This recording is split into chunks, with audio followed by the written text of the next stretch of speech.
Good afternoon, ladies and gentlemen. Good afternoon, sisters and brothers.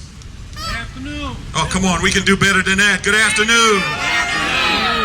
We are gathered together this afternoon to celebrate the birthday of Medicare, but not only to celebrate the birthday of Medicare, but to reinforce the message that Medicare-for-All is the solution, not the problem, and that all of God's children have a right to all quality health care. Isn't that right? Right. We have a number of speakers this afternoon who will put things in their proper perspective to reinforce the message that Medicare is the solution and not the problem, and that all of God's children have a right, not a privilege, but a right to quality health care. Our first speaker this afternoon is the leader of the Green Party, Howie Hawkins. Give a round of applause for Howie.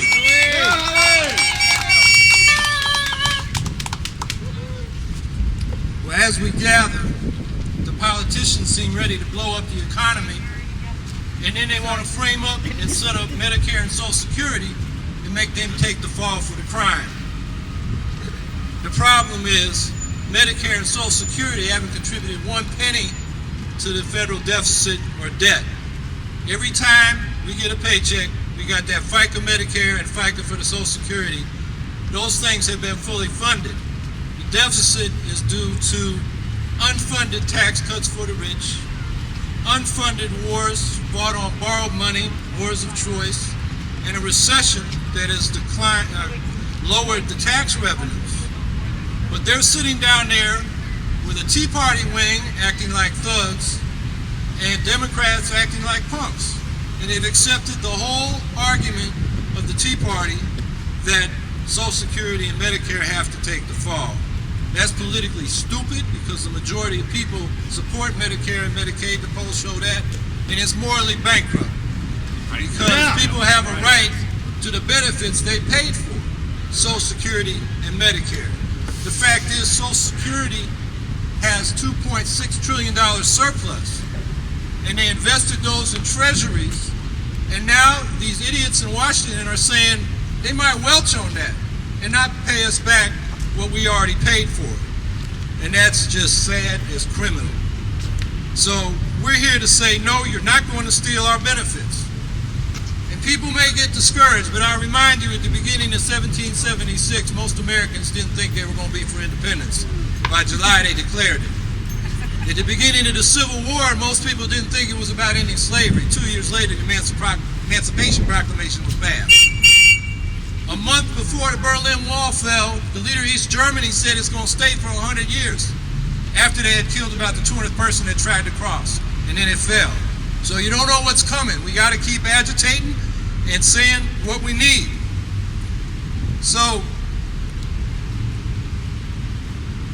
let's talk about Medicare as a solution, because the fact is Medicare does face fiscal problems down the road, but that's driven by a healthcare system underneath, driven by profit seeking by insurance companies, drug companies, hospitals, and medical supply companies. And that's what's driving the cost. I think you saw in the paper a couple weeks ago, Excellus wants a 19.3% increase here in New York next year. I mean, that's paying $100 for something that costs $80 this year. The solution to healthcare inflation is Medicare for all, not Medicare cuts, because it's much more efficient. I'm talking about a Medicare-for-all system that covers everybody, a top-of-the-line Cadillac plan. Because what we have now is the worst of both worlds. The private system covers the young, the healthy, and the affluent, and makes profits for the private insurance, drug, hospital, and medical supply companies. The public system, Medicare and Medicaid, covers the old, the sick, the disabled, and the poor. So we pay our taxes to cover the public systems, we pay our premiums to cover the private systems. In other words, the profits are privatized and the costs are socialized. And it's an incredibly inefficient system. The overhead for Medicare is 3%. The overhead for private health insurance is 31%. If we just had Medicare for all and ran with 3% overhead, we could get rid of those armies of billing clerks in the private system and cover everybody. We would save $400 billion a year in administrative costs. And that number comes from a peer-reviewed study done by people at Harvard that was published in the New England Journal of Medicine. We can also bargain for drug costs and make it more efficient. Drugs up in Canada, where they have Medicare-for-All, usually cost less than half of what they cost here, and some common drugs are 2 or 3% what they cost here. So the problem is not where the public's at. The problem is public values aren't translating into public policy. The people support a Medicare-for-All solution. We've had over 100 members of Congress in certain Congresses, and so usually over 80 supporting a single-payer Medicare-for-all solution. What we got to do is, the mainstream politicians have put it off the table because their campaign contributors from the health insurance industries and so forth don't want it on the table. And we're here to say, put it back on the table. Medicare cuts are fiscally irresponsible. Medicare for all is the fiscally responsible way to deal with the long-term potential fiscal deficits from healthcare costs. We want Medicare for all, one nation, one plan, everybody in, nobody left out.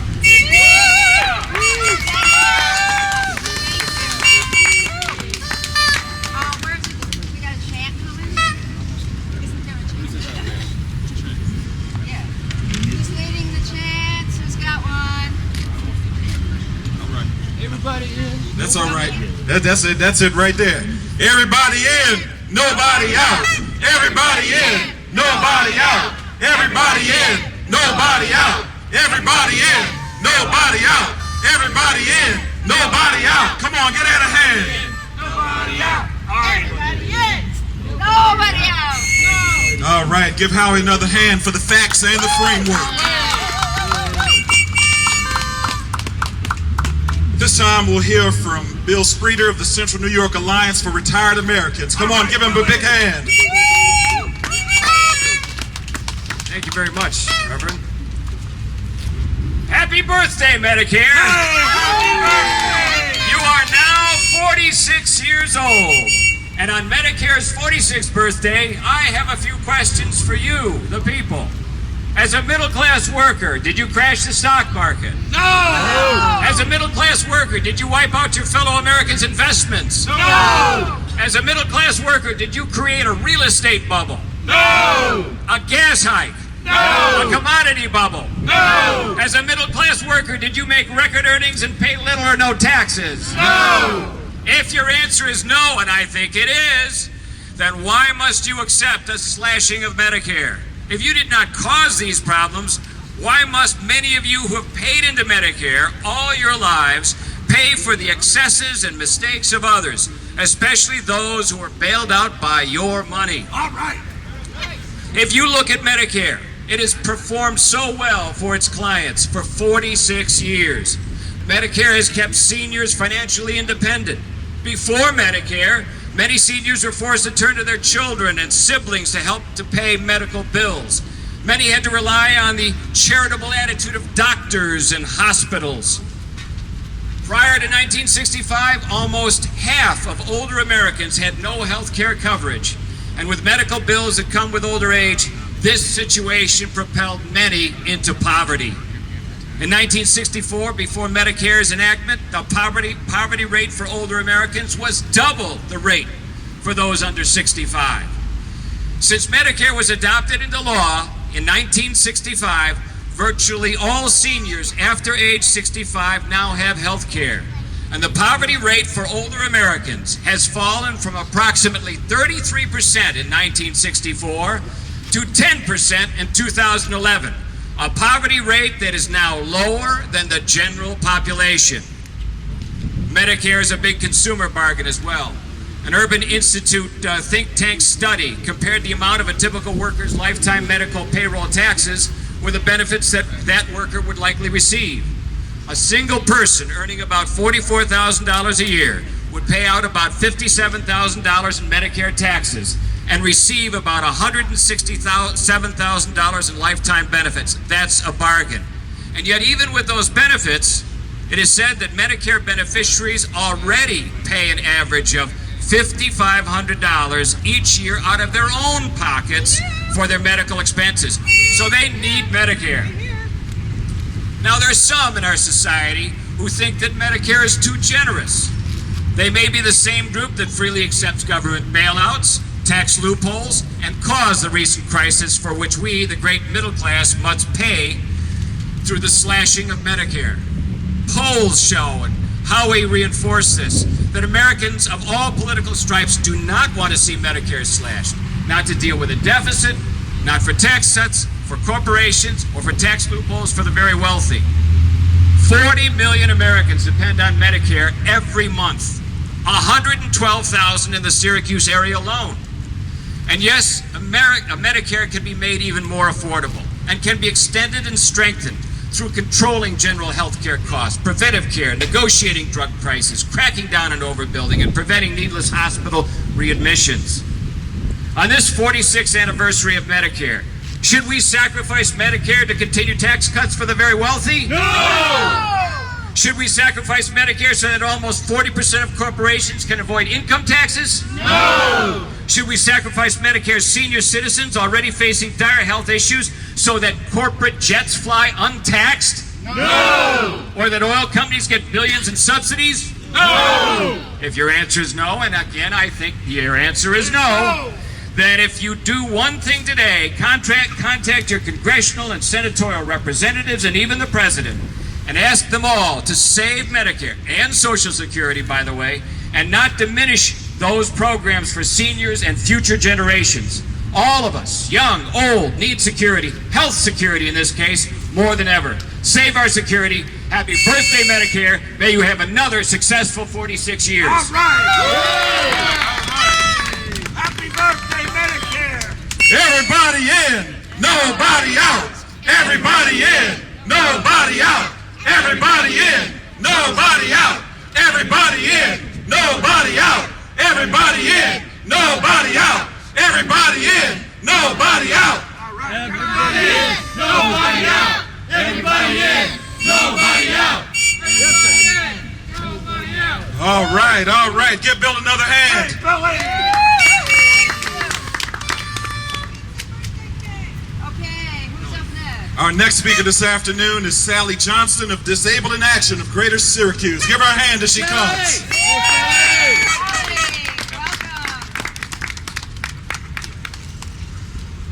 Thank you. I'll be a lot shorter. I'm glad to be here today. That's very true. But I'm here today also to celebrate the anniversary of Medicare. We have come here to celebrate the 46th anniversary of the origin of Medicare. What a wonderful program. How many lives have been saved through these years because Medicare has been available? And how many seniors would have had no affordable health care if not for Medicare? Despite all its shortcomings, Medicare is a service we depend on. So why is it under such a vicious attack from our congressional representatives? And I'm going to be a little direct here. Sure, Burkle says, no, I don't want to cut Medicare or Medicaid, but her speeches and her voting record proves otherwise. And I'm really angry with our Congresswoman right now. So are we all. Understand this. Please understand this. Burkle doesn't care about Medicare. She doesn't care about our need for Medicare. She doesn't have to. Even if she did have the taxpayer funded, we pay everything, congressional health care, she is still rich enough to buy whatever care she wants. Burkle and her crowd just wants to see Medicare gone. Well, hands off our Medicare. Anne Marie Burkle and all of the rest of our federal representatives, take Medicare off the hit list. We're not going to put up with their nonsense. Our lives depend on it. Hands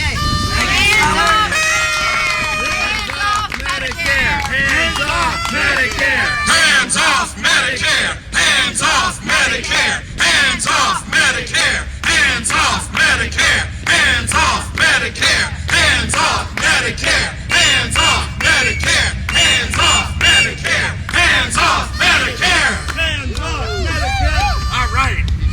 All right. Thank you so much, Sally. Look at the list. Our next speaker for the afternoon will be Barber Fitzgerald of the National Organization for Women. Give Barber a hand as she comes. That's Kirkpatrick Frederick, not Fitzgerald, but that's all right. I probably spelled it wrong. Tina Okay. Fitzgerald we have over there. Okay. My bad. All right, maybe it's Tina's supposed to speak. No, don't over. I want to hear you. All right. When a healthcare program that benefits older people, people with disabilities, and children in poverty, and their caretakers is gutted, women are disproportionately hurt. Women live longer than men, and they provide most of the care for children, older adults, and people with disabilities, both in the home and in the facilities, healthcare facilities and service facilities. So, given the push to cut public jobs, which also hire more women and minorities proportionally than private employers, to help private employers, it's very hard to ignore the fact that the burden of this economic disaster is being shifted from the business people and white men who caused it to women and the people they care for. Precarious gains made by women and minorities are being wiped out to save the elites in this country. Both parties are at fault. I have to turn this over and not let it blow away. The Republicans want to privatize Medicare and to enrich the people who make big campaign donations to them. The Democrats want to trade Medicare cuts for things they want without upsetting their campaign donors. They want us to share the pain. Yeah, right. Did the elites share their wealth No. before they crashed the economy? No. What they did is took your labor for as little as they possibly could. They paid little or no taxes, and they took a bigger and bigger proportion of the country's overall wealth. That's what they've done. Medicare is funded by a separate payroll tax. It runs more efficiently than private health care insurance. It doesn't add to the deficit. This is just an opportunistic grab for more money and power by those who already have too much. Congress, the parties, and the president need to hear from us that we do not believe in sharing the pain. We believe in you broke it, you fix it. Yeah. We won't vote for those who give away our benefits. You can take that now. If we stay relentlessly on message, the way the other side does, the polls might get it. But if they don't, and we don't vote for them, they'll know where their votes went and what they have to do to get them back. So, that's my speech. Stop attack on the working class. Stop attack on the working class. Stop attacks on the working class. Stop attacks on the working class. Stop attacks on the working class. Stop attacks on the working class. Stop attacks on the working class. Stop attacks on the working class. Stop attacks on the working class. All right, thank you so much. Barbara Kirkpatrick. Give her another hand, Barbara Kirkpatrick. As you see, persons of various sectors of society see the need for all people to have access to health care. You have persons in various sectors of society who understand that Medicare is not the problem, it is the solution. This time we want to invite Dr. Sue Hammond of Physicians for a National Health Program to come and share. Dr. Sue Hammond, give her a hand.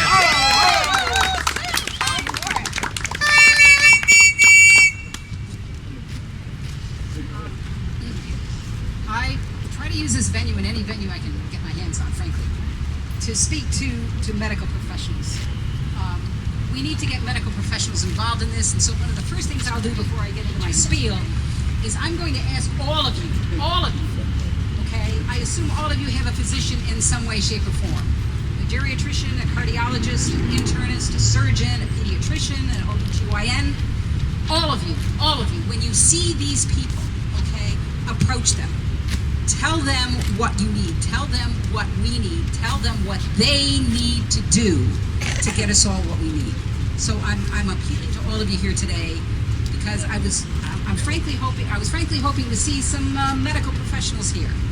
And so for the ones who aren't here, for the ones who might be here,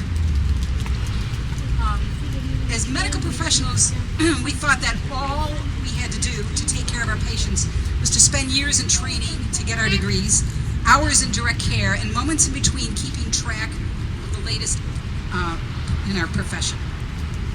Then medical folks discovered that they needed the equivalent of an MBA to pursue their profession, as the business side of medicine began to take a larger and larger share of their time. Now we're to the point where now, unless we become actively, aggressively involved in the politics of healthcare and identifying and actively opposing just who and what is getting in the way of our being able to do that which we took an oath to do, the MBA will drown out the MD if it hasn't already done so. We need to remove the impediments to the care that we want to give that exist under our current system.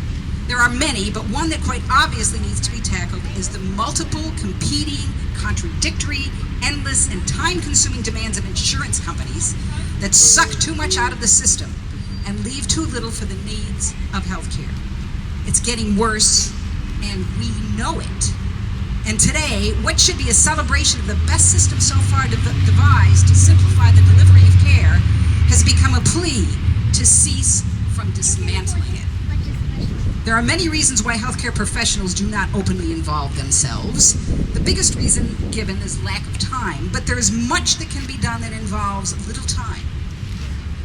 There are other reasons, of course, and fear may be one.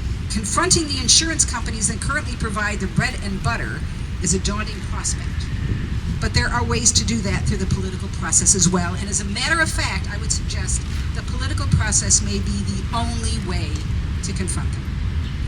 It's not a process many of us relish. We didn't go to school to be politicians. And it's one fraught with pitfalls, but one we as a profession have avoided too long already. We tell our patients inconvenient truths all the time and tell them they need to face them. This is one truth we need to face ourselves. And so I encourage those who are not here out into the ether, but any way this message could get there, any way, shape, or form. I encourage, beg, implore, plead with my fellow professionals, docs, nurses, therapists of all stripes, to come together around this. Start with single payer, Medicare-for-All, the first treatment in our course for the cure of what ails our profession.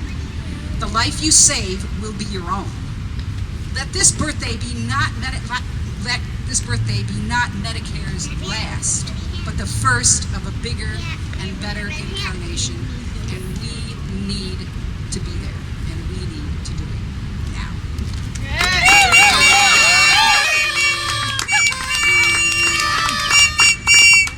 Make the solution fair. Don't touch Medicare. Make the solution fair. Don't touch Medicare. Make the solution fair. Don't touch Medicare. Make the solution fair. Don't touch Medicare. Make the solution fair. Don't touch Medicare. Make the solution fair. Don't touch Medicare. All right, give Dr. Hammond another hand.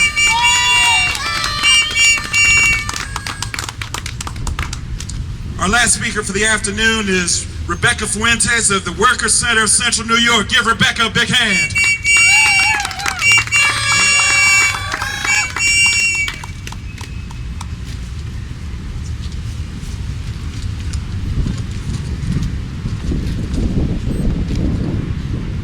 We have to think where are our priorities when our representatives in Washington protect the tax breaks of the country's richest 2% while happily proposing to cut the most basic social services to Americans who really need them. Consider this. A study by the Institute on Taxation and Economic Policy estimates that households that are headed by undocumented immigrants paid $11.2 billion in state and local taxes last year. That included $1.2 billion in personal income taxes, $1.6 billion in property taxes, and $8.4 billion in sales taxes.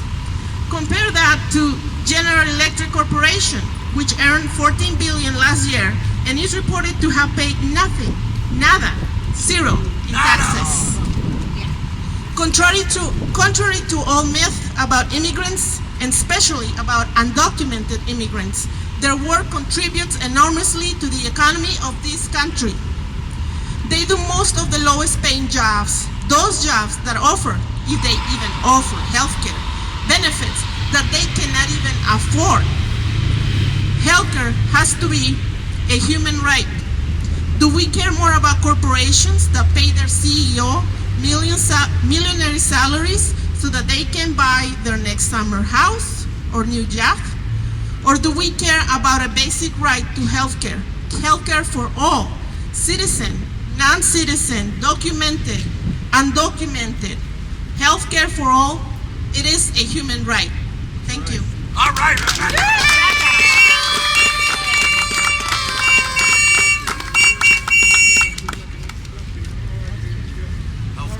Sorry about that. We won't stop the fight. Healthcare for all. Healthcare for all. Healthcare for all. Healthcare for all. Healthcare for all. Healthcare for all. Healthcare for all. Healthcare for all. Healthcare for all. Healthcare for all.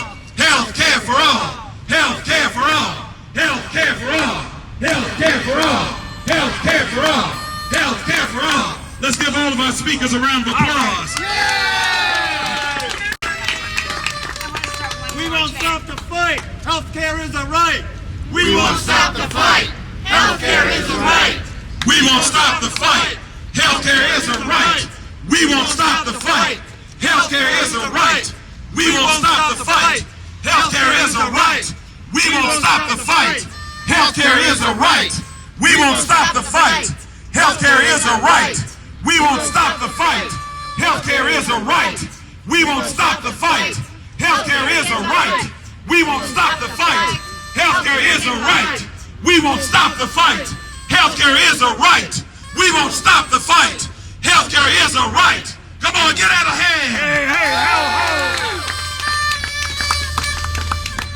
Thank you to all of our speakers. We've heard from the political community. We've heard from advocates for retirees. We've heard from advocates for persons with disabilities, advocates for women, advocates for workers, advocates for immigrants. We've even heard from the medical community. It is clear that we are all in this together. It is clear that these absurd, sheer lunatic public policies are open season, open attack on everybody except the upper income bracket in this country. Amen. We are all under attack. We are in this together, and we must stand together for justice and health care for all. The people united will never be defeated.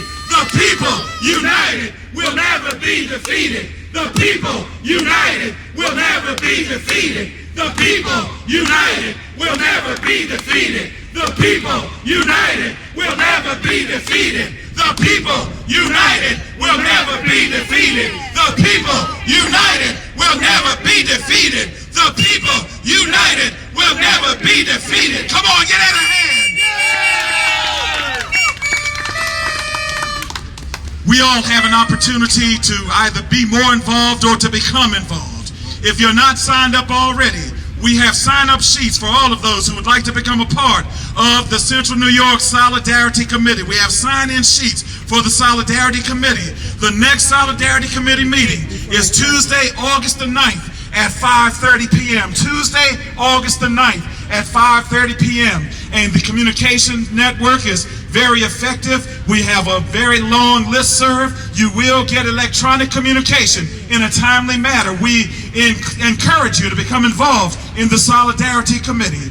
And also, this is a celebration of the 46th birthday of Medicare, so we invite you to stay to be a part of the birthday celebration, the conclusion of the birthday celebration, as we partake of birthday cake. And we also invite you to avail yourself of the opportunity to videotape your Medicare stories. They will be posted. They will be posted on YouTube and other social media. So please feel free to avail yourself of the opportunity to share your Medicare story on video as we conclude our celebration.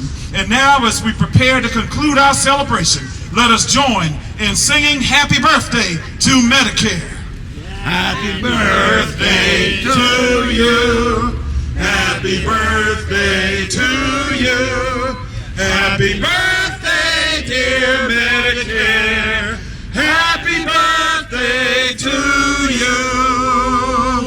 All right, thank you so very much. Sign up for the Solidarity Committee, share your stories on film, and have some birthday cake. Thank you so very much. May God bless you. And in the words of the prophet Amos, let justice roll down like waters and righteousness like an ever-flowing stream. Justice for all and health care for all. God bless you. Thank you very much.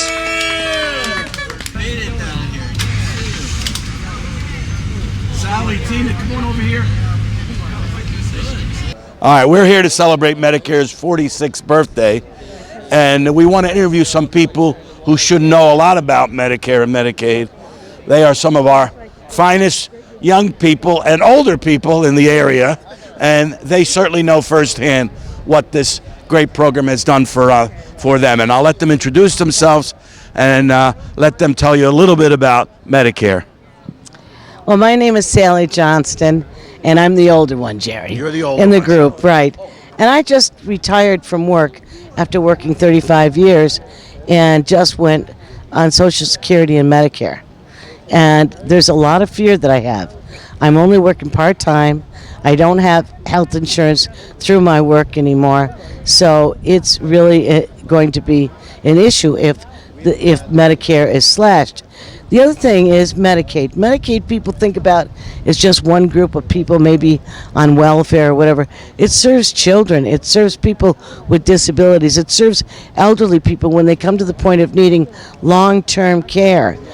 These are vital services. Medicare, Social Security, and Medicaid are vital services, and we cannot destroy the services that protect so many millions of people in this country. Thank you, Sally. Hi, my name is Tina Fitzgerald, and I'm a Medicare recipient. For me, if there were any slashes to this program, I would be in deep problems. With my disabilities, I get a lot of services, and I have a lot of medical issues. In the past year, I've been in the hospital twice. If I had to pay those bills, I would have never been in the hospital.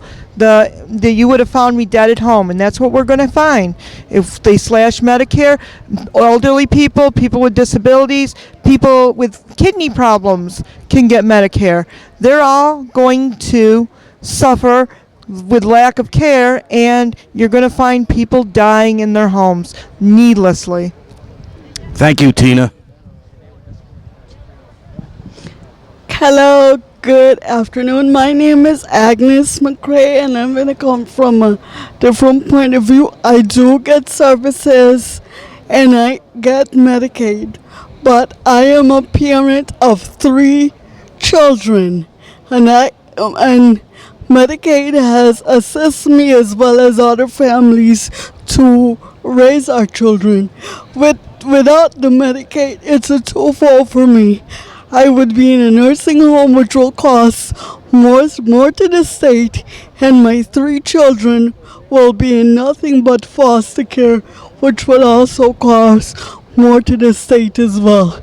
I think we need to get back to what's right and what's fair. Medicaid and Medicare are the only insurances that serves all our population, and you know we have to stick for the principles that our country was founded on, and we're in the fight of our lives for our rights. But we have to now get back to the rights that this country was built on, and realize that the country is not only for the rich but for everyone as needed. We have to get back to what America stands for, and I would hate to think that my children, because certain services will be gone from me, would be in a foster care system. When I've raised my youngest is 12, my oldest will be, my middle one will be 18, and my oldest is 20. Thank you, thank you, thank you. You heard from three people who certainly can testify to any concerns people have about the supposed over cost of those programs. Thank you. Okay, my name's Howie Hawkins. I'm almost 59. I've been paying into my Medicare taxes every paycheck since the 1967, 44 years. And when I hear they're going to raise it 2 more years, I really get mad. What I do for a living is unload trucks. Now, I'm lucky. I don't have any problems physically. But at 67, am I going to be able to move 25 tons a night? I don't know. I work with a guy that's just a year younger than me. He's got 2 hip replacements. He's about to have a rotator cuff surgery. I don't know if he can make it till he's 67. 65 is questionable. There should be Medicare for all. But what really burns me up is I've been paying in this for 44 years. Now they're moving the goalposts away, and they're talking about means testing it, which undermines it politically. So I know that what we really need is Medicare for all. It's the most efficient way to provide a top-of-the-line Cadillac plan for every American. And I'm just mad as hell that the politicians down there in Washington are using deficits caused by unfunded tax cuts for the rich and unfunded wars and a recession, and they're trying to make Medicare and Social Security, which we've paid for in full and haven't contributed a penny to these debts and deficits, they're trying to make them the fall guy for deficits that were caused by something else. This has got to stop. And certainly reducing our Medicare benefits is going in the wrong direction. Bail out the people, not the banks. Bail out the people, not the banks. Bail out the people, not the banks. Bail out the people, not the banks.